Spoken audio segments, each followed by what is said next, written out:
હાલો મિત્રો, એક નવા ભરતીના વિડીયોમાં સ્વાગત છે મિત્રો.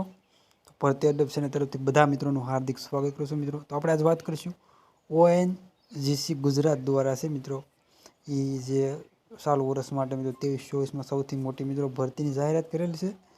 અને મિત્રો ચેનલમાં ન હોય તો ચેનલને સબસ્ક્રાઈબ કરવાનું, લાઇક અને શેર કરવાનું ભૂલતા નહીં મિત્રો. આપણે વિગતવાર ચર્ચા કરીશું આ ભરતી શાના માટે છે, કોણ ફોર્મ એપ્લાય કરી શકે છે. તો ખાસ કરી વિડીયોમાં બન્યા રહીજો. તો બરાબર, નોકરી મેળવવાનો ખજાનો ખુલી ગયો છે. લેખિત પરીક્ષા વગરની ભરતી છે મિત્રો, એકદમ સારી એવી ભરતી છે.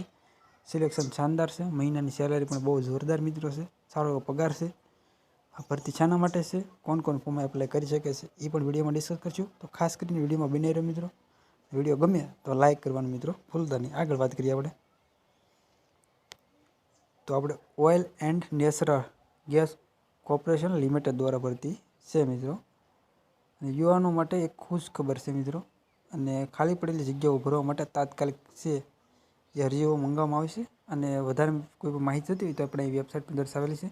આ વેબસાઇટ ઉપર જઈ અને તમે છે મિત્રો ફોર્મ એપ્લાય કરી શકો છો. વેકેન્સી મિત્રો શરૂ એટલે 5 ઓક્ટોબરથી મિત્રો આના ફોર્મ ભરવાના શરૂ થઈ ગયા છે. અને વેબસાઇટ પણ મિત્રો અહીંયા આપેલી છે.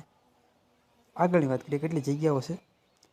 તો ભરતી માધ્યમની સંગઠનમાં છે 2237 જગ્યા પર ભરતીની જાહેરાત કરેલી છે.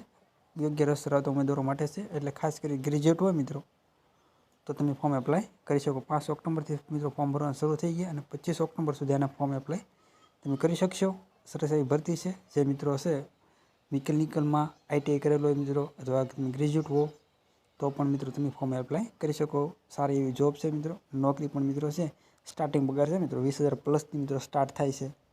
એટલે સરસ એવી ભરતી છે. જે મિત્રોને ફોર્મ ભરવાની ઈચ્છા હોય તો ફોર્મ ભરી દઈએ મિત્રો. કોઈ પણ પ્રશ્ન હોય તો કોમેન્ટ સેક્શનમાં કોમેન્ટ કરજો, તો તમારા પ્રશ્ન સોલ્વ કરવાનો પ્રયત્ન કરશું. આ રીતના વિડીયો ગમ્યો હોય મિત્રો તો લાઇક, શેર અને સબસ્ક્રાઈબ કરવાનું ભૂલતા નહીં. મળીએ નવા વિડીયોમાં. જય હિન્દ.